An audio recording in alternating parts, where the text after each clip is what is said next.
রবিবাসরীয় প্রচার সিনেমার চেয়ে যেন কম নয়। কেউ বেরিয়েছেন হুড খোলা গাড়ি চড়ে, কেউ আবার বয়ে দিচ্ছেন জলের বালতি। ভোট বড় বালাই, তাই প্রচারের শান দিতে জোর কদমে নেমে পড়েছেন হেভি ওয়েটরা। এদিন চেতলায় মুখ্যমন্ত্রী মমতা বন্দ্যোপাধ্যায়ের হয়ে প্রচারে নেমেছিলেন ফিরহাদ হাকিম। ভবানীপুরে এবার হাই ভোল্টেজ লড়াই, সম্মুখ সমরে মমতা বন্দ্যোপাধ্যায় ও শুভেন্দু অধিকারী। আর সেই কেন্দ্রেই তৃণমূল সুপ্রিমোর হয়ে প্রচারে নামলেন ফিরহাদ। প্রচারে নেমে ফিরহাদের মুখে শোনা গেল এসআইআর এর কথা, বেছে বেছে নাম কাটা হচ্ছে বলে অভিযোগ করলেন তিনি। একটা জায়গায় 1000 ভোটার 600 লোকের নাম তুমি প্রথমে অ্যাডজুডিকেশনে দিলে, তারপর পুরো ডিলিট করে দিলে দেখে দেখে। পার্টিকুলার একটা ধর্মের ওপরে অ্যাটাক, এবং যেখানে বাঙালি মহিলা তার উপর একটা বড় অ্যাটাক হচ্ছে, দেখে দেখে কাটা হচ্ছে। একদিকে ভবানীপুর কেন্দ্রে ঘরে ঘরে গিয়ে তৃণমূল নেত্রীর হয়ে প্রচার করছেন ফিরহাদ, সেই সময় সল্টলেকে আবার বিরাট ভিড়, উঠছে স্লোগান, উঠছে বেলুন, কারণ হুড খোলা গাড়ি চেপে প্রচারে বেরিয়েছেন বিধাননগরের তৃণমূল প্রার্থী সুজিত বসু। আসন্ন ভোটযুদ্ধে আত্মবিশ্বাসে ভর করেই ফেরার বার্তা দিলেন তিনি।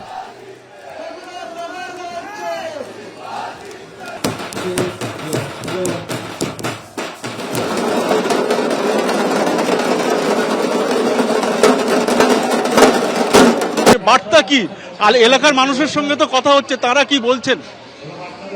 তারা একটাই কথা, তারা আবার আমাকে রিনিউ করে দেবে, এটা ওরা বলেছে। আর আমি আবার কাজ করব মানুষের জন্য। ইলেকশন কমিশন বিজেপি ষড়যন্ত্র করে বহু মানুষের নাম বাদ দিয়েছে, তার প্রতিফলন এই কেন্দ্রতেও আছে। মানুষ তার জবাব দেবে। আমার সঙ্গে দীর্ঘদিনের এখানকার মানুষদের সম্পর্ক, সেটা বিশ্বাসের সম্পর্ক। ওরা সুজিত বোসকে বিশ্বাস করে, সুজিত বোস এখানকার জনগণকে বিশ্বাস করে। একা সুজিত নন, হুড খোলা গাড়ি চেপে প্রচারে বেরিয়েছেন মধ্য হাওড়ার তৃণমূল প্রার্থী অরূপ রায়ও। বিরোধীরা প্রার্থী দিতে পারেননি বলে কনফিডেন্ট তিনি। বলার জন্য ওনাকে বিপুল ভোটে জয়যুক্ত করে বিধানসভা পাঠান। বিরোধীরা প্রার্থী দিতে পারেনি, আবার প্রচার কি শুরু করছে? প্রচার তো আমার দেওয়ালে হয়ে গেছে সব। আর প্রচার আমি আজকে নয়, আমি এটা 15 বছর ধরে এটা চাষ করছি। নতুন করে প্রচার করার কিছু নেই। মানুষের গায়ে যাচ্ছে, মানুষকে মনে করিয়ে দেওয়া, এবং আমাদের উন্নয়ন এবং এসআইআর নিয়ে যেভাবে হয়রান করেছে মানুষকে নানা অছিলায়, কখনো এডুকেশনের নামে, কখনো লজিক্যাল ডিসক্রিমিনেশন নামে, এর বিরুদ্ধে মানুষ পেতে উঠেছে, মানুষ রায় দেবে। রবিবাসরীয় প্রচার বলে কথা, তাতে কোনো চমক থাকবে না এমনটা আবার হয় নাকি? দুর্গাপুর পশ্চিমের বিজেপি প্রার্থী লক্ষণ ঘড়ি এদিন সকালে প্রচারে বেরিয়ে বালতি করে জল বয়ে দিলেন তিনি। এক ভোটারের হাত থেকে তুলে নিলেন সেই ভারী বালতি। মায়ের কি অবস্থা ভাবো, জল নেই। সামনে আসুন, হরে কৃষ্ণ হরে কৃষ্ণ। এটা এটা যান, বাড়ি যান। হ্যাঁ চলো, ঠিক আছে ঠিক আছে ঠিক আছে ঠিক আছে ঠিক আছে ঠিক আছে। মোদিজি বলেছে আর কষ্ট করতে হবে না, 2 মাস প্রতিটি বাড়িতে বাড়িতে জলের পাইপলাইন আসবে, জল ট্যাপ করে জল পাবেন। পৌঁছে দিলেন তার বাড়িতে, আশ্বাস দিলেন বিজেপি এলে বাড়িতে নল ও জল দুই আসবে। মোদিজি পাইপ পাঠিয়েছেন, জল পাঠিয়েছেন, ঘর ঘর জল। সেই ঘর ঘর জল দুর্গাপুরে কাজ শুরু করেনি। দুর্গাপুরে 4 বছর ভোট হয়নি, সেই ভোট নেওয়ার জন্য কোনো উন্নয়ন হয়নি, না রাস্তা, না জল, না ড্রেন, না বিদ্যুৎ। মায়েরা জল যেখানে যাচ্ছি খালি জল নিয়ে হাহাকার চলছে। এখানে কি জলের খুব কষ্ট, খাওয়ার জলের? হ্যাঁ, ওই টাইমে আছে, সকালে একবার বিকেলে একবার। প্রচারে বেরিয়ে এই জল জটিলতাকে হাতিয়ার করলেন আসানসোল দক্ষিণের বিজেপি প্রার্থী অগ্নিমিত্রা পালও। ধূপ হাতে নলের সামনে ঘোরালেন তিনি।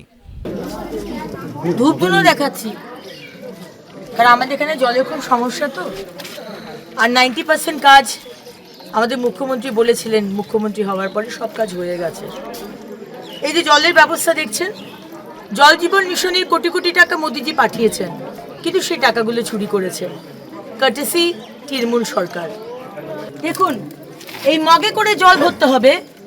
জল কলটার অবস্থা দেখুন, রাস্তা থেকে কতটা নিচে, আর কি পরিবেশের মধ্যে, নয় পাশে নালি, সেখান থেকে এই জলটা ভরে বালতিতে দিতে হবে। ব্যারাকপুরে আবার 2 কোট আনকোট ঘরের ছেলের লড়াই। একদিকে তৃণমূল প্রার্থী রাজ চক্রবর্তী, অন্যদিকে বিজেপি প্রার্থী কৌস্তব বাগচি। ছুটির দিনে ওই কেন্দ্রে প্রচারে দেখা গেল উভয়কেই। স্থানীয়দের কাছে একটাবার সুযোগ চাইলেন কৌস্তব, রাজ চললেন নিজের ছন্দে। ও ঠাকুমা, আমাদের সরকারে একবার আনো, একবার সরকারে এনে দেখো। দাও 3000 টাকা দাও, তাহলে আমাদের সরকারকে এনে দেখো, সরকারটাকে না আনলে কি করে দেখবো? আমি আনো। এবিপি আনন্দ।